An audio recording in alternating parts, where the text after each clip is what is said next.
Jadi keimanan itu kalau misalkan kita ibaratkan balon, al-iman huwa tasdiqul jazm, maka iman itu harus 100%. Gimana caranya supaya 100%? Makanya harus dilakukan jalan dengan jalan thariqul iman. Gimana cara melakukan thariqul iman? Kita fahami dulu Kita fahami dulu siapa diri kita. Hal ini penting. Kenapa bahas keimanan kok diawali dengan berpikir? Karena memang itu, Pak. Kekuatan kita itu dari keimanan. Dan keimanan itu dibangun atas dasar landasan berpikir. Baik. Dimulai saja ya. Bismillahirrahmanirrahim. Assalamualaikum warahmatullahi wabarakatuh. Waalaikumsalam warahmatullahi wabarakatuh. Alhamdulillahirabbil alamin. Wa bihi nasta'in wa ala umuri dunya waddin. Wassalatu wassalamu ala asrofil anbiya'i wal mursalin. Amma ba'd. Para hadirin jamaah Masjid Al-Muhajirin klaster Kerinci ya, yang dimuliakan Allah. Alhamdulillah, kembali kita bermuajahah di dalam majelis ilmu Sabtu ba'da zuhur ya. Sebelum kita mulai, adalah suatu kebaikan ketika kita mengharap ilmu dari majelis itu bermanfaat pada diri kita dan masyarakat sekitar kita. Kita berdoa dulu, diikuti ya. Bismillahirrahmanirrahim. Bismillahirrahmanirrahim. Bismillahirrahmanirrahim. Bismillahirrahmanirrahim. Allahumma inni as'aluka ilman nafi'an wa amalan mutaqabbalan wa rizqan tayyiban. Allahumma inni a'udzubika min ilmin la yanfa'u wa qalbin la yakhsha'u wa du'ain la yusma'u wa amalin la yurfa'u. Raditu billahi rabba wa bil islami dina wa bi muhammadin nabiyya wa rasula. Rabbi zidni ilma warzuqni fahma birahmatika ya arhamar rahimin. Amin ya Allah ya rabbal alamin. Alhamdulillahirabbil alamin. Alhamdulillahilladzi arsala rasulahu bil huda wa dinil haqq liyudhhirahu 'ala dini kullih wa kafa billahi shahidan. Asyhadu an la ilaha illallah wa asyhadu anna Muhammadan abduhu wa rasuluh la nabiyya wa la rasula ba'da. Hadratil kiram rahimakumullah. Belum apa-apa mau minta maaf ini. Al-Fakir, nanti kalau ada batuk-batuk dikit gak apa-apa ya. Ini jangan pakai itu dulu deh. Kati isan punten ya. Siap. Sedikit aja. Ya. Hapunten, mohon maaf. Al-Fakir sudah berapa pertemuan? Ingatnya berapa pertemuan, Pak? 3 pertemuan enggak kesini. Kangen nggak, Pak? Ah, bohong. Serius ini. Serius. Al-Fakir yang kangen. Saya terus terang merindukan sini. Meskipun tidak berada di sini. Oh, lebay katanya nih. Enggak, serius. Saya selalu merindukan majelis-majelis di mana ada kajian-kajian ilmu di situ. Ya. Karena umur saya sudah tidak muda lagi, Pak. Masih muda kelihatannya. Umur mah ya masih lah. Tetapi selalu teringat bahwasannya hal-hal yang paling membahagiakan itu adalah berkumpul bersama jamaah. Itu adalah hal yang paling membahagiakan. Kenapa membahagiakan? Nanti kita bahas ya. Lanjutan bahasan kita masih di dalam kitab Nizamul Islam. Ya, Nizamul Islam. Ada yang bawa? Mungkin yang punya boleh ya. Ini dijual bebas. Kitab ini dijual bebas. Silahkan bagi yang mau, silahkan dibeli. Nanti kita kaji sama-sama. Metode pengkajian ini ada dua. Ada dua metode pengkajian ini. Yang pertama adalah dengan pengkajian dengan metode talaki ya. Metodenya talaki. Memang mu'alif kitab ini Syekh Taqiyuddin An-Nabhani rahimahullah alaih, beliau membuat satu kitab, terus kemudian beliau juga memberikan ijazatul ammah. Apa ijazatul ammah? Ada yang tahu? Kan kalau kita ngaji itu harus ada sanadnya gitu loh maksudnya. Harus ada juntrungannya. Sama siapa sih ngajinya? Sama si fulan. Ngajinya kitab apa? Kitab fulan. Emang mendapatkan sanad? Ya. Nah itu. Jadi ketika mengkaji satu kitab seyogianya, bukan berarti nggak boleh ya Pak ya. Seyogianya kepada orang-orang yang memiliki sanad keilmuan yang jelas, bahkan kepada mu'alif kitab. Ini yang metode yang pertama adalah dengan talaki wal mulazamah. Jadi talaki itu melakukan kajian rutin usbu', mingguan, setiap minggu satu kali. Dikajinya huruf per huruf, kalimat per kalimat, lilating.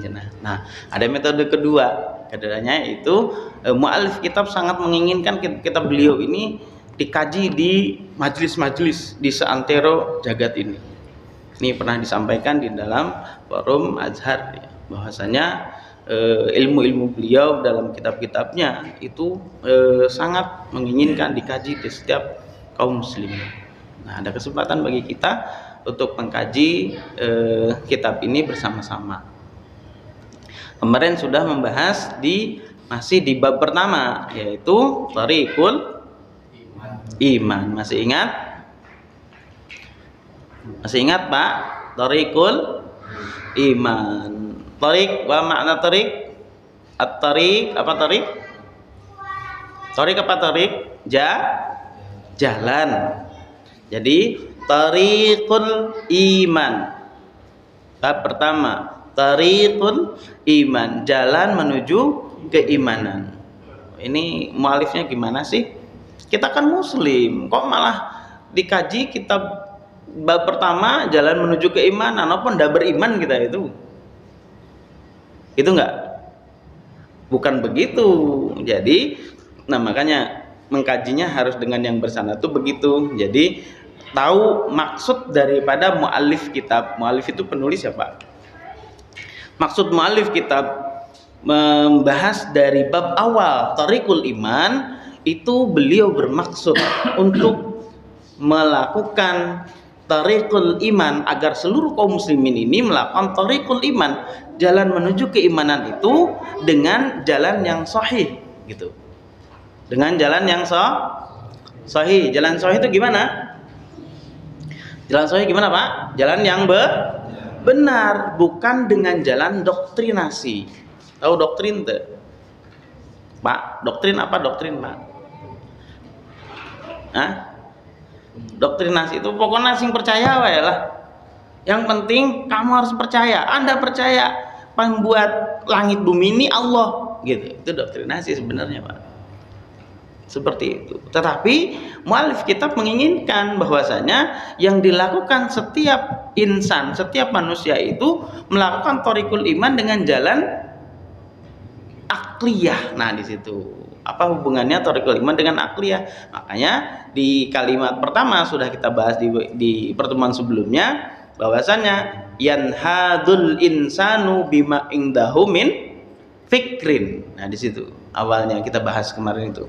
Yanhadu, itu Thariqul iman tapi diawali dengan yanhadu. Kan thariqul iman, jalan menuju keimanan. Tapi bahasan pertama yanhadu. Non yanhadu kemarin? Karena udah lama ya ngajinya, mungkin lupa lagi. Anda menyakiti hatiku. Kajiannya dilupakan. Mudah-mudahan bukan lupa ya, tapi tidak ingat, sama aja. Yanhadu thariqul iman, bab utamanya adalah thariqul iman, tetapi bahasan pertamanya adalah yanhadu. Yanhadu itu bangkit. Ini bicara masalah kebangkitan. Apa hubungannya thariqul iman dengan kebangkitan? Kebangkitan dengan thariqul iman. Nah, disinilah mu'alif kita menyampaikan bahwasanya bangkitnya manusia yanhadul insan bima indahu min fikrin. Ditersebab atau dikarenakan kebangkitannya dalam berpikir. Berpikir, loh ini udah mulai ke arah yang memang seharusnya dilakukan oleh setiap manusia. Gitu. Yanhadul insan bima indahu min fikrin. Bangkitnya manusia itu dengan jalan berpikir. Nah, berpikir ini sudah kita bahas nih satu pertemuan penuh. Ingat Pak? Apa? Apa yang dimaksud dengan berpikir? Hah? Ini cicing wae. Hah? Proses mengkaitkan antara maklumat. Proses mengkaitkan naon, kakait naon. maklumat melalui kaca kita sehingga menimbulkan satu pikiran. Ya, kemarin sudah dibahas itu, bahwasanya yang dimaksud dengan berpikir adalah mengaitkan atau menghubungkan apa? Ya, tukang ngahubungkeun naon? Naon tukang ngahubungkeun? Tukang listrik. Oh, connect, biar connect. Ya kalau nggak dihubungin nggak connect kan? Nah ini kabel 1, kabel 2 dihubungkan. Nah biar nanti nyala, connect, ada aliran, ada arus, biar hidup gitu loh. Nah ini berpikir itulah menghubungkan. Jadi ada yang dihubungkan nih. Maklumat itu apa? Maklumat itu pengetahuan. Ya, ini apa ini? Cai, air. Nah, itu maklumat kan? Tahu dari mana ini air? Dari dulu, iya betul. Sejak saya lahir juga dikasih tahu ini air. Nah, minum air itu yang itu, gitu loh. Air. Kalau di bahasa Arab itu apa? Hah? Bahasa Arabnya air apa? Maun. Nah, ada moya, ada maun, gitu. Ada moya, ada maun. Bedanya apa? Nah, moya itu bahasa Arab. Tapi Arabnya adalah Arab Amiyah. Ya, moya itu adalah bahasa Arab. Arabnya Arab Amiyah. Tapi yang ada yang bahasa Arab yang memang Arab yang asli itu ya Arab Fusha atau Fasih. Nah, bahasa Arab itu begitu, Pak. Jadi ada dua, ada Arab Amiyah atau bahasa pasaran gitu loh. Ada bahasa Arab apa tadi? Fusha atau Fasih. Nah, di masa Rasulullah SAW itu seluruh manusia di Jazirah Arab itu memahami betul bahasa Arab dengan bahasa Arab yang Fusha atau Fasih. Jadi di masa itu faham betul bagaimana bahasa Arab, tata bahasa Arab. Tidak dikenal moya. Jadi moya itu kekinian. Apa sih bedanya ya kayak sekarang? Kamu, lu, yang bener yang mana? Kamu, lu, gitu banget ya. Coba, kamu dan lu, yang bener yang mana? Dua-duanya benar, betul. Tapi dikenal nggak di dalam KBBI, Kamus Besar Bahasa Indonesia? Lu, hah? Aku, gue. Yang mana? Yang kita ngomongnya sih bukan fusha ya, apa? Resmi ya. Bahasa Indonesia baku. Bahasa Indonesia yang baku, gue apa aku?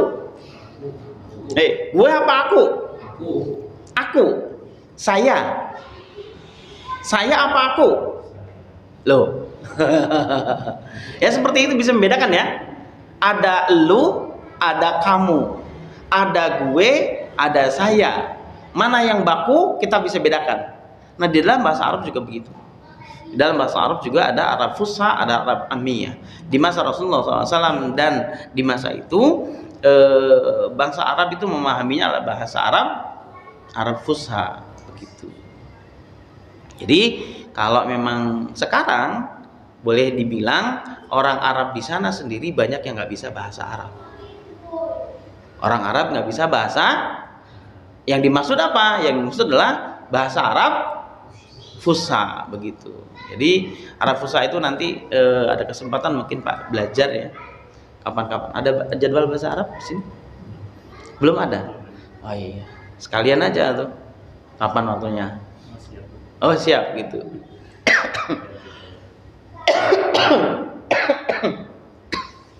Baik, kita lanjutkan. Awal dari pembahasan Thariqul Iman ini adalah membicarakan masalah al-fikru. Pemikiran. Berarti kita harus mengetahui apa sih yang maksud dengan pemikiran, apa sih yang dimaksud dengan berpikir. Bagaimana manusia itu berpikir. Jangan sampai kita itu keliru dalam mengatakan akal, pemikiran, pikiran. Nah itu ada dua hal yang berbeda atau beberapa hal yang memang memiliki konotasi tersendiri. Kemarin sudah dibahas as-surutut tafkir. Ini review saja ya. As-surutu tafkir. Apa itu? Kemarin syarat berpikir. Manusia bisa berpikir, syaratnya ada syaratnya? Ya, syaratnya apa? Ada syaratnya, ada berapa? Gak ditulis kan? Syaratnya apa? Ada panca indera atau al-ihsas. Urutin dari yang pertama. Ad-dimag. Ad-dimag apa? Otak. Jadi manusia bisa berpikir manakala sudah memiliki syarat-syaratnya. Satu, dia ada otaknya.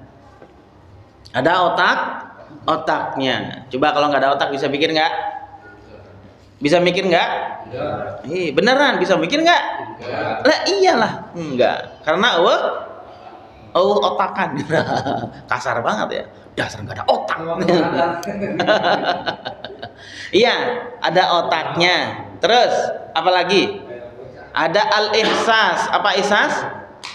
Panca indra. Terus kemudian ada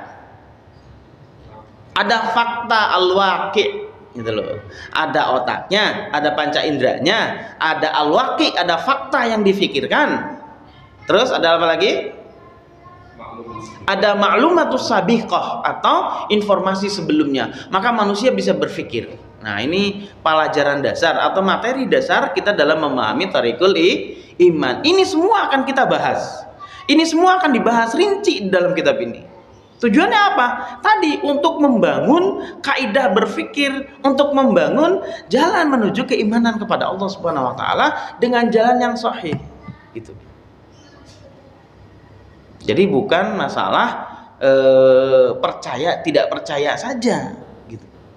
Tapi harus menimbulkan sesuatu yang menyebabkan keimanan. Nah, iman ini bicara masalah keimanan. Ma makna iman? Apa itu iman? Apa iman? Silakan. Ada yang tahu? Apa itu iman? Ulah cacing wae. Yang di sini udah beriman belum? Kasar amat. Iman tahu kita itu. Sering mendengar, bahkan dari awal dari kecil kita itu sudah dikatakan bahwasanya, nah beriman. Gitu kan? Tapi definisi iman tahu nggak? Diawali dari definisi. Definisi tenan. Hartina, ya. Maknanya. Apa itu iman? Makna iman? Kalau di kitab ini ada juga nih makna iman agak jauh di sini. Ayo apa? Al-imanu? Hah? Itu sudah dibahas pertemuan pertama malah. Iman itu apa? Diucapkan qaulu bil lisan, terus diyakini dalam hati, terus diamalkan dalam perbu. Itu iman atau konsekuensi iman? Kan udah dibahas itu. Iman atau konsekuensi iman? Konsekuensi iman. Jadi kalau orang beriman konsekuensinya adalah apa? Dia ucapkan dalam lisan, terus dia yakini dalam hatinya. terus dia amalkan dalam perbuatannya, itu adalah konsekuensi orang yang beriman. Iman doang tapi ente melakukan, ya enggak beriman dia, ya kan? Nah sekarang definisi iman apa? Al imanu huwa at-tasdiqul jazm. Al iman tasdiq jazm. Tasdiq itu apa? Tasdiq itu adalah pembenaran. Nah, pembenaran ini udah ini. Waktu kemarin bahas masalah jual beli beras, siapa yang jual beli beras? Masih kan nggak? Yang harus ditimbang gitu loh. Lupa nih, Pak Jejang inget nggak? Iya kan? Nah, al-iman huwa tasdiqul jazm. Iman itu adalah pembenaran secara pasti. Tasdik al-jazm. Jazm itu sampai kokoh, kuat, 100%. Nah, kalau udah bicara masalah 100% berarti keimanannya itulah yang dimaksud dengan keimanan yang sesungguhnya. Jadi iman itu nggak boleh kurang dari 100%. Nggak boleh iman itu. Yang enak pakai permisalan emang. Nah, gitu udah siap-siap aja nih, kira-kira misalnya apa? Yang gampang. Pernah jadi anak-anak, Pak? Walaupun jagonya banyak pasti pernah jadi anak-anak, toh? Tahu balon, Pak? Tahu balon ya? Oh iyalah, masa nggak tahu balon, bangetan gitu. Balon, apa itu balon? Atau itu balon? Bagaimana balon? Balon, tahu balon meren, masa nggak tahu pisan, melar ya, ditiup kan? Ditiup, serut, lagi dikit ting. Balon ditiup, terus kemudian diikat, bolong tuh Pak. Nah, ini kita bicara masalah keimanan nih. Balon itu kalau bolong kira-kira melendung atau apa? Bulat enggak? Kalau melendung, kalau bolong? Nah, tergantung jumlah bolongnya kan ya. Tergantung besar kecil bolongnya ini. Bolongnya besar kecil. Kalau bolongnya besar jelas nggak bisa mengembang, ya kan? Ditiup langsung bolong deh. Nah, bolong. Tapi kalau mana ya bolong kecil saja. Sebesar ujung jarum. Kira-kira ketika ditiup melendung nggak, Pak? Terus ketika diikat kira-kira bertahan berapa lama? Kempes dikit. Terus lama-lama habis. Nah, itu berarti nggak 100% itu. Ya nggak? Ya nggak? Iya, itulah. Kalau kita bicara masalah keimanan, al-iman huwa tasdiqul jazm. Iman itu nggak boleh ada bolongnya. Meskipun sedikit, Pak, nggak boleh. Ini bicara masalah keimanan. Masalah keimanan banyak hal yang akan kita bahas. Banyak hal yang nanti kita bahas, bahkan landasin dengan akliyah, bahkan keimanan itu tidak bisa diukur dengan akal. Nah, begitu. Makanya awalan kita bahas masalah berpikir. Gitu, Pak. Arahannya ketika kita membahas berpikir masalah ketika kita mengimani sesuatu, itu hampir sama balon tadi, tidak boleh ada bolongnya. Kalau ada bolongnya, tadi nggak bertahan lama. Ditiup pagi-pagi, sore-sore sudah kempes. Kenapa? Karena ada terdeteksi nggak bolongnya? Enggak awalnya. Ternyata memang ada bolongnya ini loh. Buktinya apa? Buktinya kempes. Nah gitu. Tapi kalau nggak ada bolongnya, kempes nggak Pak? Enggak. Bertahan berapa lama Pak? Ya sampai kempes. Ya nggak kempes. Itulah keimanan Pak. Jadi keimanan itu kalau misalkan kita ibaratkan balon, al-iman huwa tasdiqul jazm, maka iman itu harus 100%. Gimana caranya supaya 100%? Makanya harus dilakukan dengan jalan thariqul iman. Gimana cara melakukan thariqul iman? Kita fahami dulu Kita fahami dulu siapa diri kita. Hal ini penting.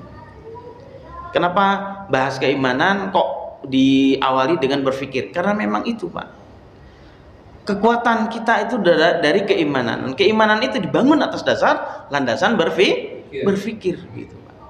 Untuk bisa berpikir kita kenali dulu siapa diri kita. Kemarin sudah kita bahas bahwa kita itu ada al-insan, yanhadul insan, ma makna al-insan. Al-insan itu manusia. Manusia itu punya apa? Manusia punya khasiat. Kemarin sudah kita bahas. Apa khasiat itu? Potensi. Potensi itu apa? Apa yang telah Allah karuniakan kepada diri kita. Nah, itu khasiat itu. Coba ciri-ciri kita apa Pak kemarin? Butuh makan, terus butuh minum, terus butuh istirahat nggak? Iya, ada nggak yang nggak bisa istirahat? Nggak butuh istirahat? Nggak ada satu manusia pun yang nggak butuh istirahat. Pasti semuanya butuh istirahat. Ya. Terus apa lagi? Ada goroiz. Kalau yang tadi disebutkan butuh makan, butuh minum, butuh istirahat dan lain sebagainya. Kebutuhan berupa fisik itu namanya hajatul udawiyah atau kebutuhan fisik. Ada lagi kebutuhan manusia yang bukan fisik, Pak. Kebutuhan manusia yang bukan fisik, yaitu goroiz atau goriza. Goriza itu apa? Naluri. Nah, ada manusia, ada dalam manusia itu potensi yang disebut dengan naluri. Naluri macam-macam. Ada berapa naluri? Ada 3. Yang pertama goriza tuh tadayun. Goriza tadayun. Apa goriza tadayun? Naluri mempertuhankan sesuatu atau naluri mengkultuskan sesuatu. Itu naluri itu, Pak. Semua manusia itu memiliki naluri itu. Di beberapa pengajian ada yang nanya, Ustaz, emang kalau orang ateis itu punya goriza tadayun? Saya bilang punya. Kenapa punya? Karena itu memang khasiat dari Allah. Tidak mungkin Allah itu menciptakan satu manusia yang tidak ada khasiatnya. Tidak ada, nggak lengkap gorizahnya gitu loh. Potensinya nggak lengkap, nggak mungkin. Semua manusia yang diciptakan Allah dari mulai manusia pertama sampai manusia terakhir itu diciptakan sama, punya potensi yang sama. Butuh makan, butuh minum, butuh istirahat. Kemudian ada goriza tadayun salah satunya. Apa goriza tadayun? Naluri mempertuhankan sesuatu. Lah, orang ateis punya Tuhan nggak dia? Punya Tuhan nggak? Nyembah Tuhan nggak dia? Enggak. Tapi gorizanya ada tidak? Ada. Nah, kemarin mungkin bapak-bapak juga lihat TV ya Pak? Lihat TV nggak Pak? Nggak punya TV? Yuk Bu ya lihat TV, jangan diam dulu Pak. Apa yang dilihat? Beritanya. Al-Fakir juga lihat. Salah satunya adalah ada ulang tahunnya Kim Jong Un. Kenal tuh? Korea sana. Kalau Korea bapak ngomong Kim Jong Un, yang lain pasti kenal Korea. Anak-anak muda itu nyebut Korea yang dikenal apa? Oh, K-pop. Bapak-bapak sini jangan-jangan ikut juga. Ya, di sini ada Korea Utara, betul. Ada ulang tahun Kim Jong Un. Siapa Kim Jong Un? Kim Jong Un itu adalah pemimpin Korea Utara sebelum yang sekarang. Yang sekarang siapa namanya? Kim Jong Il. Kim Jong Il sebelumnya Kim Jong Un. Apa yang terjadi di sana? Di sana itu untuk hari kalau kita mah milad beneran Pak. Tahu milad kan Pak ya? Ulang tahun kematian. Atas wafatnya Kim Jong Un. Itu dibuatkan sebuah patung yang besar Pak. Patung dari perunggu, patung badan utuh Kim Jong Un. Apa yang dilakukan oleh orang Korea? Kan kita tadi tahu orang Korea itu orang-orang ateis. Dia berpaham sosialis. Tahu sosialis Pak? Sosialis itu kalau dalam kitab ini dibahas juga Pak. Ini pada bab yang ketiga yaitu Qiyadatul Fikriyatul fil Islam. Ini Qiyadatul Fikriyah fil Islam. Nah, di sini, maaf. Al-Qiyadatul Fikriyatul fil Islam. Kepemimpinan berpikir dalam Islam. Ini dibahas tentang sosialis, Pak. Sosialis kalau dalam kitab ini disebutnya al-istiraqiyah. Al-istiraqiyah wa minha suyu'iyah. Yang di dalamnya termasuk komunisme. Ini dibahas lengkap insyaallah, Pak. Kalau kita ngajinya lanjut nyampe Pak kayaknya, Pak. Ya. Lanjut enggak? Lanjut enggak? Lanjut enggak? Nah, ya gitu atuh. Biasa biar seneng Pak. Kita akan bahas semuanya di sini, akan dibahas lengkap. Ada Kim Jong Un yang dibuat patungnya, terus kemudian Kim Jong Il sebagai pemimpinnya, mereka itu sujud Pak. Mereka sujud. Itulah bentuk sebenarnya. Kalau mereka nggak punya Tuhan, nggak nyembah Tuhan, sesungguhnya goriza tadajun mereka ada. Apa yang dia sembah? Pemimpinnya. Pemimpinnya disembah-sembah. Nah, itulah wujud daripada goriza tadayun gitu. Jadi makanya di sini terbantahkan kalau misalkan ada yang bilang orang sosialis nggak nyembah, katanya nggak punya goriza tadayun, keliru. Justru dia mengalihkan penyembahannya itu kepada manusia, kepada pemimpinnya, gitu.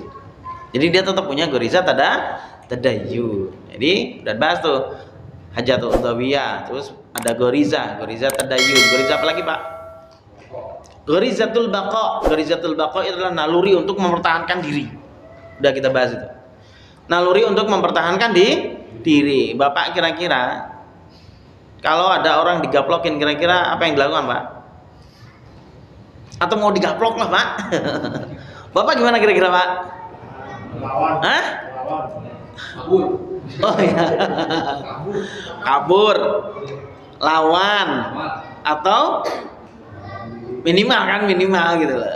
Gitu kan lah. Ngeles. Oh, ngeles gitu loh. Emang nggak sanggup lagi kabur. Ngeles gitu loh. Nah, ngeles, kabur, lawan itu adalah bentuk gorizatul baqa.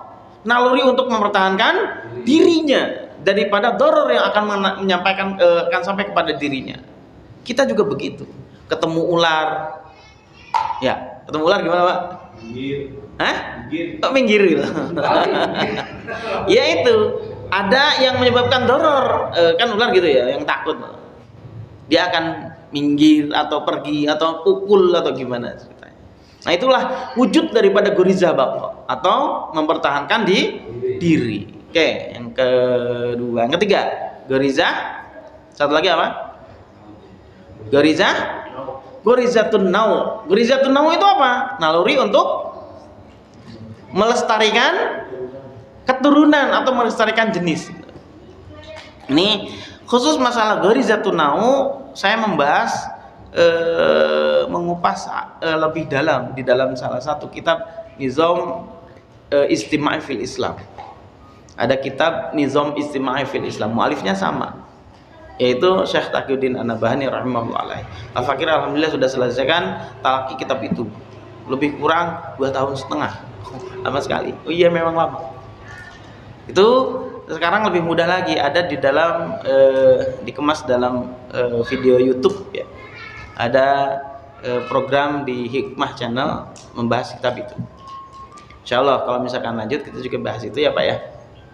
Ada gorizatu nau atau naluri untuk melestarikan keturunan, melestarikan jenis. Jadi kalau ada yang mengatakan goriza nau itu wujudnya apa? Ya senang sama lawan jenis. Terus ada syahwat di situ. Sebenarnya goriza nau dengan syahwat itu dua hal yang berbeda. Dua hal yang berbeda. Kenapa? Karena orang yang sudah terpenuhi syahwatnya tapi dia belum memiliki keturunan, terpenuhi nggak goriza naunya? Belum. Dia masih mencari, dia masih menginginkan, dia masih mengharap. Nah, itulah. Goriza nau itu terpenuhi ketika ada keturunan, atau memang wujud daripada goriza nau ini macam-macam, sayang dengan orang tua, sayang dengan saudara. Nah, itulah bentuk goriza nau. Nah, ini yang dimaksud dengan al-insan. Terus kemudian ada potensi satu lagi yang sudah kita bahas pula, yaitu apa tadi? At-tafkir, potensi berpikir, yang dimana definisinya adalah apa? Kemampuan untuk menghubungkan antara maklumat sabiqah dengan fakta gitu. Dan ini terlihat jelas, ibrah yang sangat jelas bagi kita ketika Allah dari zaman dulu sampai sekarang ada orang gila. Ibrahnya apa? Halo? Ibrah itu pelajaran. Masa nggak pernah lihat orang gila Pak? Ada kan orang gila? Pernah lihat orang gila? Bagaimana dia? Bagaimana mereka? Mereka itu adalah manusia sama seperti kita. Al-insan sama seperti kita. Butuh makan, butuh minum, butuh tidur, butuh istirahat. Ya, punya potensi yang sama dengan kita. Gitu. Tetapi ada yang hilang dari orang itu. Yaitu apa? Akalnya, betul. Nah, hal yang bisa membedakan antara ini ceritanya. Hal yang membedakan antara orang gila dengan kita itu apa? Dari sisi fisik sama. Dari sisi fisik sama, tidak ada perbedaan. Ya kan? Orang gila punya mata, bisa melihat. Orang gila punya mulut, butuh makan. Orang gila butuh tidur juga, sama seperti kita. Dari sisi otak, dia punya otak. Ya kan? Ada nggak otaknya orang gila? Ada nggak orang gila ada? Otaknya orang gila ada nggak? Ada kan? Pernah lihat otaknya orang gila kayak apa? Nggak tahu. Sama seperti kita, Pak. Jadi artinya apa? Ada ibroh yang besar. Allah Subhanahu wa taala ciptakan orang gila di hadapan kita, dan di sepanjang masa ada orang gila. Kalau kita nggak bisa mengambil ibroh dari mereka, ya Allah, kita rugi sekali kita, Pak. Dari situlah kita bersyukur, ya Allah. Hamba bersyukur, ya Allah. Engkau masih berikan kami kesadaran berupa akliyah. Tapi jangan ini dulu, Pak. Kajian kita di sini justru letaknya untuk memahami bagaimana perbedaan orang gila dengan kita. Yang membedakan adalah tadi apa, Pak? Akal. Nah, dengan akal itulah menjadikan alasan bagi Allah untuk menghisab kita. Kan begitu? Ya enggak? Nah, mulai ya. Ancem-anceman. Lah iya, kan memang begitu. Perbedaan orang gila dengan kita adalah akal, Pak. Akal itu apa? Akal itu apa tadi? Kemampuan untuk berpikir. Orang gila nggak bisa pikir, Pak. Sedangkan orang kita, kok orang gila sama orang kita? Ya begitulah. Ada orang gila dan kita. Orang gila nggak bisa mikir, kita bisa berpikir. Dan itu menjadikan Allah Subhanahu Wa Taala alasan untuk menjadikan kita dihisab oleh Allah Subhanahu Wa Taala. Dan itulah yang membedakan kita dengan mereka. Nah, nanti setelah kita bicara itu, kita akan bicara masalah apa? Bicara masalah kemuliaan. Nah, kalau nggak ada bahasan akal, kita nggak bicara masalah halal, kita nggak bicara masalah haram, kita nggak bicara masalah mulia, kita nggak bicara masalah terpuji, kita nggak bicara masalah tercela, ya kan? Karena pembahasan ini penting, Pak, untuk dasar thariqul iman, sangat penting. Al-Fakir sadari itu, dan kita juga harus sadari bahwa kita itu punya akal. Apa itu akal? Nah, ibarat kendaraan. Akal itu seperti kendaraan. Ya, maaf, bukan akal itu seperti kendaraan. Seluruh potensi manusia, seluruh komponen yang telah Allah berikan kepada kita itu adalah seperti kendaraan. Kendaraan tahu ya? Apa kendaraan? Yuk pilih. Contohnya apa? Mobil apa motor? Motor apa sepeda? Hah? Sepeda. Oh iya, senangannya sepeda. Apa punyanya baru sepeda doang? Oke, sepeda. Siapa yang bisa naik sepeda di sini? Bisa ya? Ingat dulu waktu naik sepeda, Pak. Dulu sebelum bisa. Terus kemudian pengen bisa. Nyungsep. Loh iya, belajar naik sepeda itu lebih sulit daripada belajar naik mobil, ya kan? Karena sepeda itu rodanya 2. Kalau mobil 4. Tapi tetap nyungsep juga, siapa yang nyungsep? Maksudnya begini, ini pelajaran penting juga dari pembahasan kita orang gila dengan kita. Orang gila ada yang bisa naik sepeda nggak, Pak? Kok diam semua? Belum pernah lihat. Kira-kira, Pak, kira-kira orang gila bisa naik sepeda nggak? Kalau naiknya sih bisa, Pak, tapi enggak naik, mengendarai maksudnya, biar toh. Tahu naik sepeda itu maksudnya mengendarai kan? Iya. Kayak anak-anak kita gitu loh. Naik sepeda kan? Iya, mengendarai. Dia bisa membawa benda itu, kendaraan itu menuju suatu tempat. Ya kan begitu? Orang gila bisa nggak, Pak? Ada juga yang bisa. Ini asumsi atau fakta? Pernah lihat orang gila naik sepeda? Dulu di kampung ada yang dia stres, tadinya memang sebelumnya udah bisa. Sebelumnya sudah bisa. Terus kemudian dia gila. Naik sepeda. Gilanya 100% atau berapa persen? Tapi kalau ditanya masih bisa. Oh, itu berarti memang kadarkum namanya. Kadang sadar, kadang kumat gitu. Itu di kampung dulu ya? Iya. Yang kampungnya pindah ke sini sekarang. Oke, itu kadang sadar, kadang kumat. Berarti kan belum totalitas gila dia. Jadi secara akliyahnya itu memang belum total. belum Allah ambil total. Kira-kira orang gila bisa naik sepeda? Hah? Panjang penglihatan masih ada yang udah dulunya waras, kalau masih setengah gila itu yang tidak pakai sepeda. Dan kalau panjang itu memang saya udah nggak pakai sepeda lagi, nggak bisa lagi, nggak latihan lagi sih. Tapi sebelumnya dia bisa naik sepeda. Nggak bisa.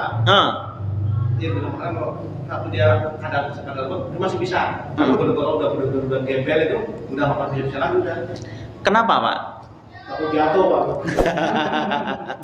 Nggak serius ini. Coba apa alasan? Apa alasan? Mau ditanya dulu. Orang gila kenapa dia nggak bisa naik sepeda? Padahal dia kan dulunya bisa. Karena kenikmatan otak akalnya sudah dicabut. Iya, akal itu apa? Yang jadi bahasan kita kan itu. Kita di sini ingin menyadari akal itu makhluk kayak apa sih? Akal itu bendanya kayak apa sih? Gitu loh. Telunjuk, tahu telunjuk, Pak? Mana? Kayak gini kan bentuknya telunjuk. Jempolnya mana, Pak? Ini. Kalau mata mana, Pak? Kalau nanya akal mana, Pak? Ini bosan. Otak itu, Pak. Kalau suka bilang nih akal. Kata siapa akal di sini? Orang gila masih ada nggak otaknya? Masih. Faham di sini, Pak? Ingat karunia Allah yang paling besar itu adalah kita diberikan kesadaran. Kenikmatan berupa akliyah. Allah kasih itu akal pada kita. Nah, masalahnya jadi masalah nih. Saya buru-buru anggap saya sih ngaji. Masalahnya gini. Tidak setiap manusia itu yang punya akal kemudian dia menggunakan akalnya. Ya. Tidak setiap manusia yang punya akal dia menggunakan akalnya. Ya kan? Ada yang punya akal tapi dia tidak bisa menggunakan akalnya. Ada yang punya akal tapi dia tidak gunakan akalnya. Nah, kalau misalkan tadi kita bahas masalah khasiat tadi, ada hajatul udawiyah, khasiatul insan, ada goroiz, ada gorizatut tadayun, goriza bako, goriza nau, kemudian ada at-tafkir. Nah, itu semua laksana kendaraan, Pak. Itu semua adalah alat yang Allah karuniakan kepada manusia. Kepada siapa? Kepada kita. Tergantung kita ada yang mau gunakan atau tidak. Pernah lihat, Pak? Ada orang yang punya motor tapi tidak dipakai motornya, malah didorong. Pernah gitu, Pak? Pernah lihat nggak? Kalau banyak kempeng. Enggak, normal ini mah normal, baru kok. Apalagi yang baru sekarang, Pak. Ada. Punya motor tapi bisa naik motor. Nggak bisa mau naik motor. Terus buat apa dia? Koleksi. Bonceng kemana-mana. Bonceng kemana-mana. Itu sebenarnya kan alat. Itu sebenarnya alat. Alat apa? Alat untuk menuju, gitu loh, ke suatu tempat. Alat untuk kebutuhan kita untuk mencapai tujuan, gitu loh. Maka gunakanlah alat itu. Sama seperti halnya thariqul iman. Untuk mencapai keimanan yang sahih, yang tasdikul jazm, maka Allah berikan alatnya. Apa alatnya? Tadi at-tafkir, akal dan seterusnya. Maka sebenarnya keimanan ini bisa dengan jalan apa adanya. Apa adanya tuh keturunan misalkan. Alhamdulillah, keturunan itu alhamdulillah. Coba sangat kita harus bersyukur kepada Allah Subhanahu wa taala ketika kita dilahirkan sebagai muslim dari keluarga muslim. Jadi kita sudah dari kecil sudah terbiasa. Hanya saja memang tadi balonnya gimana? Bahkan dia nggak nyadar kalau balonnya masih ada bolongnya gitu loh. Makanya dari gede makin kecil gitu. Apa bukti imannya tidak tasdikul jazm? Ketika ada perintah-perintah Allah, tidak semua dia laksanakan. Oh, ini tak dulu ini takut gitu. Ada dalam Al-Qur'an, Bismillahirrahmanirrahim. Perhatikan kalimatnya. Di dalam Quran surat Al-Baqarah. Bismillahirrahmanirrahim. Ya ayyuhalladzina amanu kutiba alaikumul siyam. Hafal, Pak? Tahu dalil itu, Pak? Bentar lagi nih. Sekarang bulan apa? Rajab, terus Sya'ban, terus Ramadan. Biasanya itu para khutbah, para penceramah mesti itu. Dan seluruh kaum muslimin sudah mafhum bahwa ya ayyuhalladzina amanu kutiba alaikumus siyam kama kutiba alal ladzina dan seterusnya ila akhiril ayat. Apa yang dipahami? Perintah untuk puasa. Seluruh kaum muslimin melaksanakan, Pak? Nah, awal misalkan hari pertama hampir semua melaksanakan. Iya, mayoritas kaum muslimin untuk perintah puasa itu bersemangat dan terus didorong dan terus iya dengan gegap gempita melaksanakan itu dan memahami betul bahwasanya itu adalah perintah Allah. Gitu. Tapi ada ayat yang lain di Quran yang sama, ayat yang sedikit berbeda di beberapa ayat setelahnya. Bismillahirrahmanirrahim. Ya ayyuhalladzina amanu kutiba alaikumul qisas fil qatl. Tahu qisas, Pak? Awalnya sama. Ya ayyuhalladzina amanu kutiba. Sama kan? Tapi ujungnya yang satu as-siyam, yang satu qisas. Tahu qisas, Pak? Qisas apa qisas? Tuh kan bukti bahwasanya ini nggak paham qisas ini. Kita lihat berapa persen di Grand Kahuripan ini, berapa persen di Kelapa Nunggal ini yang paham mengenai hal itu. Tanyakan dua ayat itu. Satu ayat tentang siam, satu ayat tentang qisas. Kira-kira mayoritas kaum muslimin yang tahu yang mana? Yang ke satu, yang kedua? Yang kedua, Pak, tahu nggak? Kenapa sebagian? Padahal itu dua-duanya dari Allah. Catat dulu qisas matu. Para ustadz juga nggak ngomongin kayak gitu. Padahal itu ayat yang sama, di surat yang sama, Quran yang sama, dari Allah Subhanahu Wa Taala yang sama, disampaikan oleh Rasul yang sama, ada di dalam mushaf yang sama. Kenapa yang satu dilaksanakan, yang satu enggak? Sering diulang-ulang. Hah? Sering diulang-ulang. Sering diulang-ulang yang mana? Yang pertama Yang siam, yang qisas? Jarang dibahas. Kira-kira fardu nggak, Pak? Kira-kira fardu nggak, Pak? Nih, menikmati semangat ini saya. Loh iya kan awalnya sama. Ya ayyuhalladzina amanu kutiba alaikum. Kan begitu. Kalau seluruh kaum muslimin memahami siam itu fardu, maka qisas pun harusnya memahami fardu gitu loh. Kalau seluruh kaum muslimin tidak puasa di bulan Ramadan, semuanya kesel, gendek, apa namanya? Bukan gendek, sia tuh puasa masih sia, oh dongkol gitu loh. Ini adalah suatu keharaman, ulah gitu sia, amun arek puasa, amun teu puasa, ulah di dia kan gitu.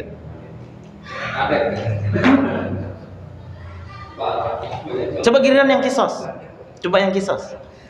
Bagaimana cara pandang kaum muslimin? Doima, cenah heuras cenah ya, lain heuras.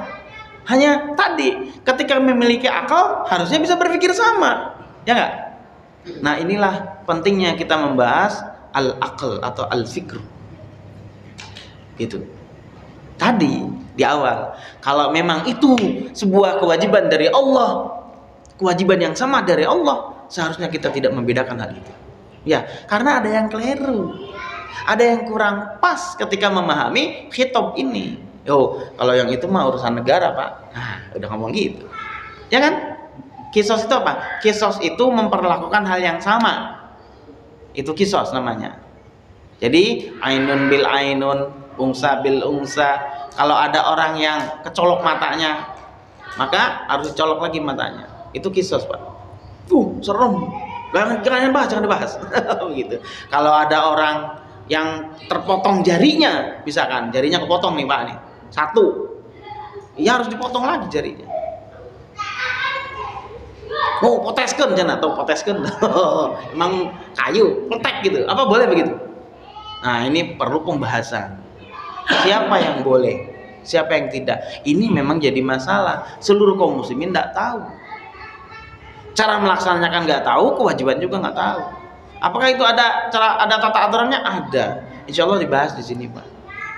Tapi sebelum ke sana kan kita bahas awal dulu supaya kita bisa menempatkan perintah Allah, supaya kita bisa menempatkan khitab Allah itu seperti layaknya yang Allah inginkan gitu. Sehingga kita tidak mengkotak-kotakan, sehingga keimanan kita nggak bolong. Tahu nggak bolong nggak? Kayak balon tadi. keces gitu. Oh, puasa mah boleh, nggak masalah. Tapi kalau yang ini jangan dulu. Kata siapa jangan dulu? Apakah Allah memberikan periodisasi? Enggak. Nah, untuk ke sana dibutuhkan keimanan yang tasdikul jazm. Sehingga kita itu bisa pasrah dengan seluruh yang ada di dalam kitab Al-Qur'an. Berapa ayat, Pak? Quran itu berapa ayat? 6.236. Kok bengong? Itu jumlah ayat Al-Quran yang sudah disepakati dalam Mushaf Utsmani yang sering kita baca itu loh, Pak. 6.236 ayat dan termasuk di dalamnya itu seluruhnya 6.236 ayat itu dari Allah, disampaikan oleh lisan Rasul yang sama yang sudah kita baca. Mana ini? Di setiap masjid itu ada itu. Di setiap rak-rak Al-Quran di rumah-rumah kaum muslimin itu sama dan ada di dalamnya.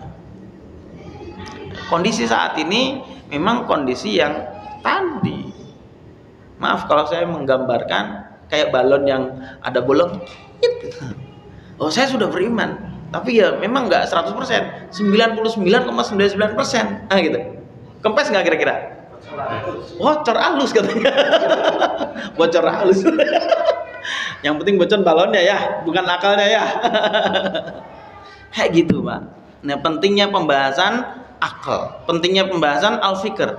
Walaupun kita membahas masalah akal dan al-fikr, tapi di sini juga ada pembahasan, ada batasan-batasan kemampuan akal.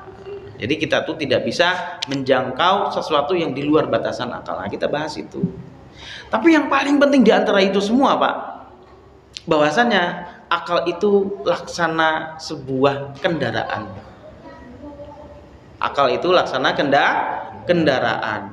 Allah sudah karuniakan kita al-badan. Badan itu apa aja? Jasad. Allah juga sudah karuniakan kepada kita al-ihsas. Al-ihsas nih, panca indera, itu al-ihsas. Allah karuniakan kepada kita ad-dimag. Apa ad-dimag? Ya kan masa tak pakai wae.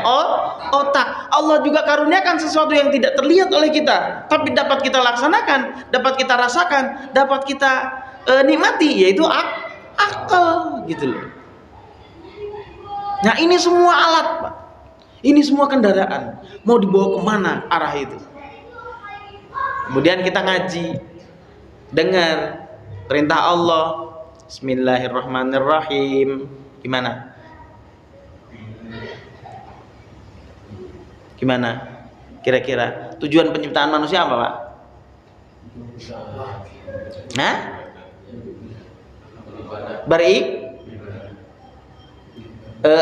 Nasnya gimana? Ada yang hafal? Bismillah dulu kalau baca Al-Quran itu. Ya, ini takzim kita. Biasakan. Ya, dibiasakan kalau kita mau membaca Al-Quran, ya, fasta'iz billahi minasyaitonir rajim. Ya. Boleh ta'uz. Jadi di dalam Al-Quran itu para sahabat sudah disampaikan nih. Ketika Kanjeng Rasul itu mendapatkan wahyu, kalau wahyu itu awal surat, maka mesti dibacakan fasta'iz billahi minasyaitonir rajim. A'udzu billahi minasyaitonir rajim kalau itu awal surat. Tapi kalau di lain itu bismillahirrahmanirrahim kayak gitu. Sok diulangi. Bismillahirrahmanirrahim. Wa ma khalaqtul jinna wal insa illa liya'budun. Dan tidaklah Allah ciptakan al jin. Jin itu apa? Makhluk Allah. Makhluk Allah. Kayak gimana makhluknya? Kayak gitu, Pak. Kayak gimana jin? Kayak gitu. Lepis. Bukan ya. Jin, al-jin itu adalah makhluk Allah. Makhluk yang Allah kabarkan kepada kita, ada makhluk al-jin namanya. Dia bisa melihat kita, Pak. Dia bisa tahu dunia kita, tapi kita tidak tahu dunia mereka. Oh, halus apa gaib tuh? Kalau halus, sehalus apa? Tepung. Lah iya, beda persepsi tuh. Tapi itulah dia, ada al-jin, ada al-insan, ada manusia. Udah jam berapa ini? Oh, belum. Sedikit lagi. Ada jin, ada manusia. Berarti ada korinah di sini. Ada tanda-tanda bahwasanya jin dan manusia itu harus memiliki aturan yang sama. Aturannya dari mana? Dari Allah. Kepada siapa? Iya, aturan dari Allah diturunkan kepada siapa? Nabiullah Muhammad SAW. Berarti umatnya Nabi Muhammad dari kalangan jin dan manusia, gitu. Jadi mereka itu saat ini ngaji, Pak. Oh, denger di sini. Ada. Biasanya di pojok-pojok. Oh, yang pojok-pojok ini ada. Itu al-jin dan manusia. Illa liya'budun. Kecuali mereka diciptakan untuk beribadah kepada Allah. Beribadah kepada Allah. Jadi kita tuh diperintahkan beribadah. Untuk beribadah tuh gimana? Ya ada tata caranya. Ya kan? Begitu. Tapi apakah semua manusia beribadah? Enggak. Kenapa mereka enggak beribadah? Tadi ketika hidup manusia, Allah sudah berikan toolsnya. Setelah toolsnya diberikan, kemudian ayat-ayat Allah disampaikan. Ya ada di masjid-masjid. Ada yang mungkin sekarang tuh canggih ya di YouTube atau di mana-mana gitu. Kemudian ikutin dia tuh, dengar. Nah, pilihan bagi dia mau ngikutin atau tidak nih. Dipakai mual ya. Mau dijalankan atau tidak. Padahal alat-alatnya sudah ada pada dia semua. Ya, kayak tadi kan, contohnya apa?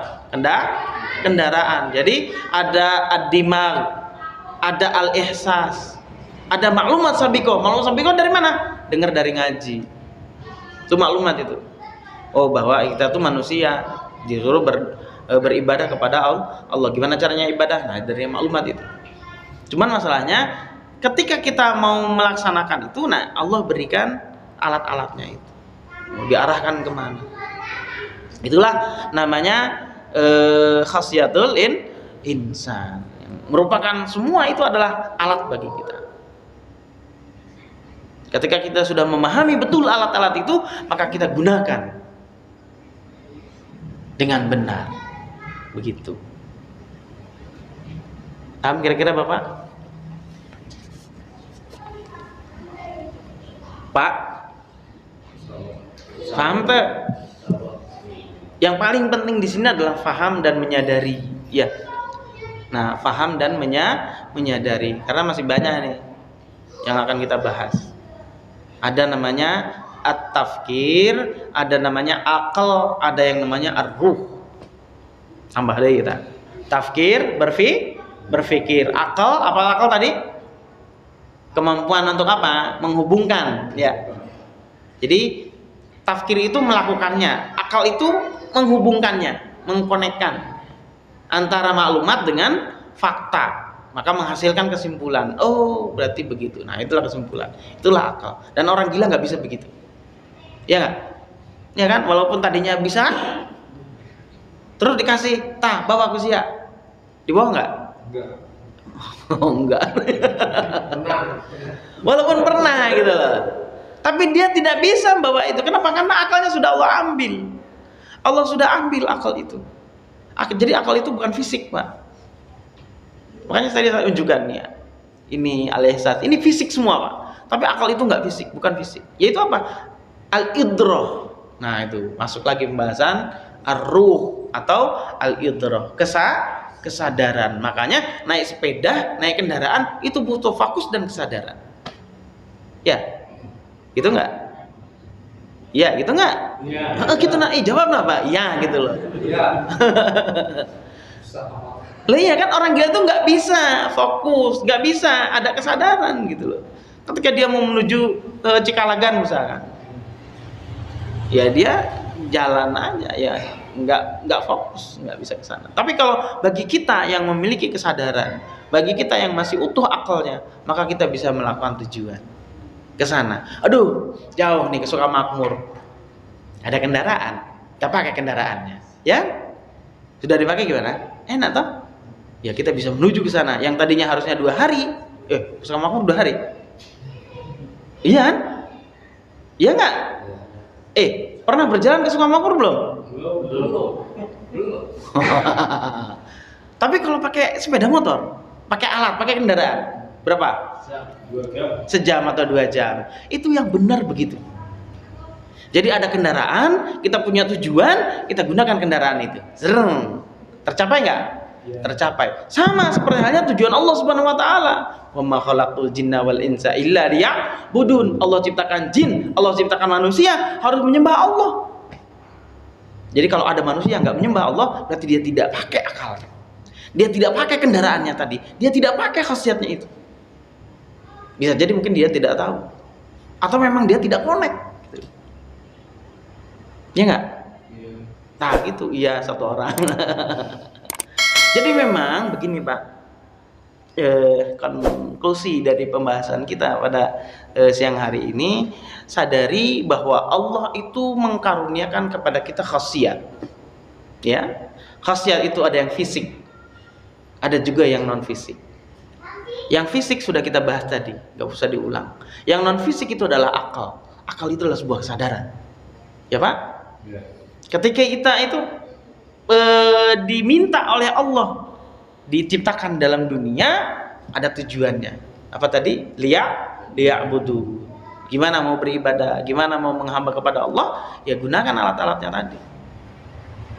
Sama seperti halnya motor tadi ya, mau ke Sukamakmur, jalan kaki mungkin bisa. Tapi kan kalau ada alat lebih des begitu. Kayak gitu, Pak. Jadi ketika punya kesadaran, punya akal, punya seluruh yang Allah karuniakan, maka kita gunakan itu. Ketika Allah, ya ayyuhalladzina amanu kutiba alaikumusiyam, waktunya puasa kita harus berpuasa. Ya ayyuhalladzina amanu kutiba alaikumul qisas fil qatla. Gimana itu? Waduh. Berat nih Mas Cina ya. Loh, bukan berat karena kita memang belum tahu. Wah, yang ini mah terlalu berat. Yang ini mah, loh, kata siapa? Akal kita harusnya berpikir ulang bahwasanya ini dari Allah. 6.236 ayat itu dari Allah. Tidak boleh membeda-bedakan hal itu. Ada nggak orang yang membeda-bedakan? Ada. Al-Yahud, orang-orang Yahudi. Orang Yahudi dicela oleh Allah dalam Al-Quran surat Al-Baqarah juga sama. Afatu'minuna bi ba'dil kitab wa takfuruna bi ba'din. Begitu. Afatu'minuna bi ba'dil kitab wa takfuruna bi ba'din. Apakah kalian mau mengimani sebagian saja isi kitab atau dan mengkufuri sebagiannya lagi? Begitu. Ini celaan Allah. Kepada siapa? Kepada manusia. Manusia yang gimana? Yang punya akal. Gitu. Yang nggak punya akal gimana? Nggak dicela oleh Allah. Makanya kalau tidak ada akal, tidak ada namanya dosa. Ya kan? Orang gila, telanjang, boleh nggak? Boleh. Kata siapa boleh? Enggak maksudnya. Itu berdosa tidak? Enggak bagi dia gitu. Kenapa? Lal akal, tidak ada akal di sana. Kalau tidak ada akal, tidak ada hisab di sana. Orang gila nyuri gimana? Bebas katanya. Tapi beda dengan manusia yang ada akal. Kira-kira nampakkan aurat, ada aturan di sana. Begitu. Makanya kalau manusia terlebih lagi. Nah, nanti kita kalau bicara manusia, ada bicara Islam atau Muslim, ada non Muslim gitu. Setik D-nya sampai jam 2. Bicara manusia, bicara al-insan, ada Muslim, ada non Muslim, ada di luar Islam. Nah, ini agak mendalam sedikit ya Pak ya. Kira-kira kedua-duanya punya akal nggak Pak? Punya akal kedua-duanya? Iya. Kira-kira kehidupan keduanya sama tidak? Beda. Contoh terhadap sebuah benda, nanti ada sebenarnya ya di dalam kaidah usul fikih. Ada kaidah usul fikih, nanti kita bahas di dalam masalah hukum syara. Kalau Muslim terhadap satu benda itu ada hukum benda, ada hukum perbuatan.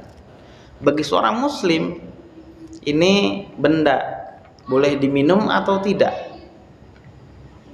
Ini benda bisa dimakan atau tidak. Ingat kalimatnya. Ada bisa, ada boleh. Itu muslim. Di luar Islam tidak ada boleh atau tidak. Yang ada adalah bisa atau tidak. Paham gak di sini? Iya. Kira-kira. Ya kan? Kala jengking. Orai apa? Orai kadut. Kan ada kuliner ekstrim. Tahu kuliner ekstrim? Iya. Sate naon? Sate buaya. Wow. Kan begitu. Bagi sebagian orang, oh itu bisa dimakan atau tidak? Oh bisa, enak itu. Tapi bagi seorang muslim, bukan hanya bisa dimakan atau tidak, boleh atau tidak gitu. Karena bisa jadi satu benda itu bisa dimakan, tetapi bagi seorang muslim itu tidak boleh dimakan. Paham di sini, Pak? Ya, bisa jadi benda itu halal, tetapi bagi seorang muslim bendanya halal, maksudnya zatnya halal. Bisa jadi. Kalau zatnya halal berarti bisa dimakan. Artinya kalau bisa dimakan tidak menyebabkan doror pada dirinya, tidak menyebabkan mendem ora. Oh, sapa sing ngerti? Ngerti mendem ora? Oh, mabuk katanya. Al-Fakir pernah masih jualan jamur, Pak. Waktu jualan jamur ini jamur apa iki? Jamur campino. Mendem ora? Aduh. Enggak, itu aman. Resistensi seorang manusia kalau misalkan belum tahu, maka dia akan tanyakan, ini bisa dimakan atau tidak? Kalau bisa, dia mabuk atau enggak? Kalau mabuk berarti nggak bisa dimakan, gitu maksudnya. Tapi bagi seorang muslim bukan hanya bisa atau tidak, tetapi boleh atau tidak, gitu. Nah itu sudah membahas masalah ranah syariat di sana. Tapi untuk ke sana harus dibahas awalnya dulu. Tadi tarikul iman. Apa yang dimiliki oleh manusia, yaitu khasiat-khasiat yang Allah karuniakan. Ya. Setelah Allah karuniakan khasiat itu, maka kita harus sadari bahwasanya ada hak-hak Allah atas diri manusia, hak Allah atas kita semua, yaitu apa? Beriman. Hanya ketika sudah beriman, maka keimanan kita harus tasdikul jazm. Tasdikul jazm apa tadi? 100%, bulat 100%. Sama seperti apa tadi? Iya, kafah itu kalimat bahasa kitab, bahasa Al-Qur'an, kafah, ya kan? Ya ayyuhalladzina amanu udkhulu fisilmi kafah, kan gitu. Betul, diingatkan. Ya ayyuhalladzina amanu udkhulu fisilmi kafah. Wahai orang yang beriman, udkhulu, malah masuklah fisilmi, ke dalam Islam, kafatan. Kafah itu tadi kayak balon. Kayak balon, keseluruhan. Jadi enggak mengkufuri satu ayat, enggak mengkufuri ayat yang lain, enggak mengimani satu ayat, mengkufuri yang lain, enggak begitu. Kafah itu seluruhnya. 236 ayat itu kita imani semua, kita laksanakan semua, apapun itu hasilnya. Kayak gitu. Nah, itu kalau sudah keimanannya 100%, enggak bocor. Ya Pak ya, kata Bapak benar. Allah a'lam bishawab. Mungkin itu yang bisa Al-Fakir sampaikan. Mudah-mudahan bisa bermanfaat pada siang hari ini. Ada tanya jawab? Oh, ada tanya jawab? Mungkin yang bisa saya jawab, insya Allah saya jawab. Ya, mangga. Waalaikumsalam warahmatullahi wabarakatuh. Gimana tips atau cara kita menjaga keimanan kita tetap stabil dalam masa-masa ini, di masa-masa jauh ini? Ya. Bagaimana menjaga keimanan kita agar tetap stabil? Stabil itu apa? Gini, flat atau gitu mah. Istiqomah. Oh, kalau istiqomah berat, kalau istiqomah berat. Ya memang, tapi harus itu dilakukan. Pertama, al-iman. Sabda Rasulullah SAW bahwasanya al-imanu yazid wa yanqus. Al-imanu yazid wa yanqus. Iman itu secara tabiatnya, secara alaminya memang kadang-kadang Yazid itu naik, wayankus kadang-kadang turun. Apa yang antum pahami? Apa yang kita pahami? Apa yang bapak-bapak pahami mengenai Yazid wayankus? Iman itu kadang-kadang naik, kadang-kadang turun. Begitu? Lihat tangan saya. Al-imanu yazid wayankus. Naiknya 10%, turunnya 70%. Tekor itu Bapak. Yang dimaksud yazid wayankus itu begini. Rasulullah SAW, al-imanu yazid wayankus. Al-imanu yazid wayankus. Harusnya begitu. Turunnya jangan banyakan turunnya ketimbang gitu ya. Naik itu harus lebih, maka turunnya hanya sedikit. Terus begitu, sedikit begitu. Bagaimana cara kita agar bisa menjadikan keimanan kita itu tetap bukan stabil sebenarnya Pak, tetap pada keadaannya, yaitu istiqomah. Yankusnya sedikit aja Pak. Caranya gimana? Yaitu membiasakan lingkungan kita pada lingkungan yang beriman, begitu. Hal yang paling menjamin kita, karena kan nggak ada jaminan Mbak, apalagi di era sekarang, di zaman sekarang. Zaman sekarang itu zamannya seburuk-buruknya zaman Pak. Seburuk-buruknya zaman itu zaman sekarang. Wah ini ngomongin ini suudzon ini, loh bukan suudzon ini. Kita harus kalau ngomong nggak boleh kalau sembarang, kalau nggak ada nasnya. Kanjeng Rasulullah SAW bersabda, tamasaka bisunnati indal fasadil ummah. Nah di situ berpegang teguhlah kalian bisunnati, kepada sunnahku, kepada syariatku, kepada jalan hidupku, Islam. Itu maknanya begitu. Indah pada saat atau di saat indah fasadil ummah itu seburuk-buruknya zaman, seburuk-buruknya keadaan, ketika umat itu sedang bejat. Mas Fakir kadang malam pulang ngajar jam berapa, 10, 11 sampai rumah ya kebagian nonton TV ya, lihat berita-berita. Allahu Akbar, pasti baru ada yang maaf sekali ayah tiri tahu ya, menodai anak tirinya. Ada juga yang maaf sekali kemarin itu katanya ustadznya berapa orang? 13. Aku dikumahakan ditanya. Itu kemana akalnya? Kan bejat itu, ya kan? Ada lagi yang seorang anak menganiaya ibunya, bacok. Ini bukan katanya, ini kan fakta. Fakta di mana? Di sekitar kita. Ya. Dan banyak lagi hal-hal seperti itu. Kalau lagi disidangkan namanya ada embel-embel Islamnya.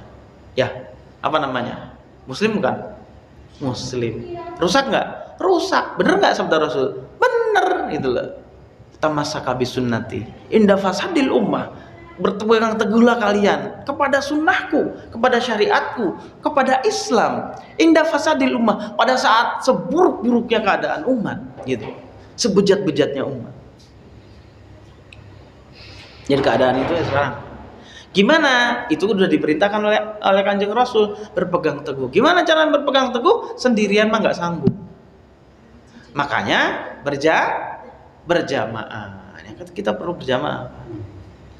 Karena dengan berjamaah lah kita bisa saling mengingatkan. Ya, di dalam Quran apa? Quran surat Al-Asr. Hafal? Gimana? Bismillahirrahmanirrahim. Wal asr. Terus innal insana lafi husn illa, kecuali allazina amanu wa amilus sholihat watawasobil haq. Terus watawasobis sobr. Di situ disampaikan bahwasanya semua manusia itu rugi illa, kecuali illal ladzina amanu, orang-orang yang beriman. Terus dan orang-orang yang saling Menasehati. Coba kalau menasehati sendiri bisa nggak Pak? Pak Usman. Nggak bisa. Menasehati itu pasti ada lawannya, gitu ya. Ada lawannya. Artinya jangan sendiri. Terus kita berjamaah.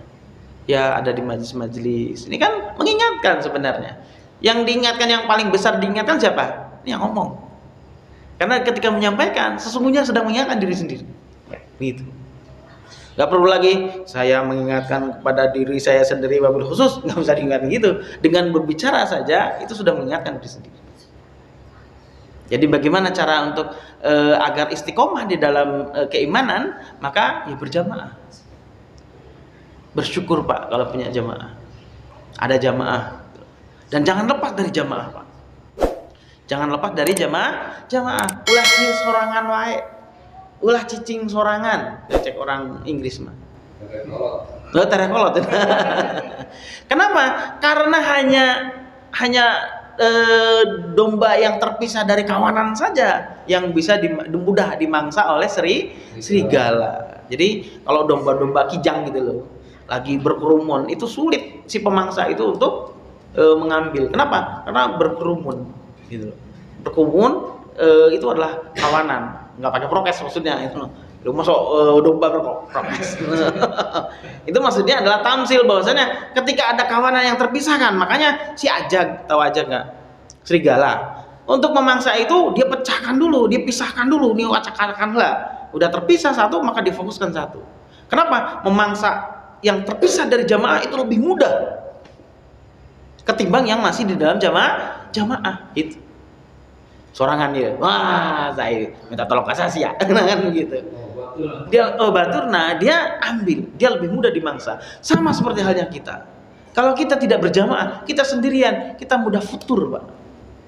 Kita lebih mudah bermaksiat, gitu loh. Karena tidak ada yang mencegah, kita juga nggak malu gitu loh. Kenapa? Ya karena nggak ada jamaah, nggak ada orang lain, sendirian kok. Nah itu, jadi salah satu tips mungkin untuk menjaga agar istiqomah dalam keimanan, dalam ketaatan, jangan tinggalkan jamaah Masjid Al-Muhajirin, jamaah kita yang di majelis, jamaah yang masih ada di masing-masing punya jamaah, dan kita bersatu dalam satu jamaah dan Kanjeng Rasulullah Muhammad SAW. Jangan lepas dari itu, janganlah tercerai-berai, itu nggak boleh. Mungkin itu ya Pak. Mudah-mudahan tidak memuaskan jawabannya sehingga kita bisa cari kembali. Ya, ada lagi yang lain? Tidak ada? Kalau tidak ada kita cukupkan saja ya. Alhamdulillah kajian kita pada siang hari ini, mohon maaf tidak seperti sebelumnya, masih pemulihan. Terus saya juga hanya mereview materi kita sebelumnya. Allah a'lam bishawab. Kita tutup dengan baca hamdalah dan doa kafaratul majlis. Alhamdulillahirabbil alamin. Subhanakallahumma wa bihamdika asyhadu an la ilaha illa anta astaghfiruka wa atubu ilaik. Wassalamualaikum warahmatullahi wabarakatuh.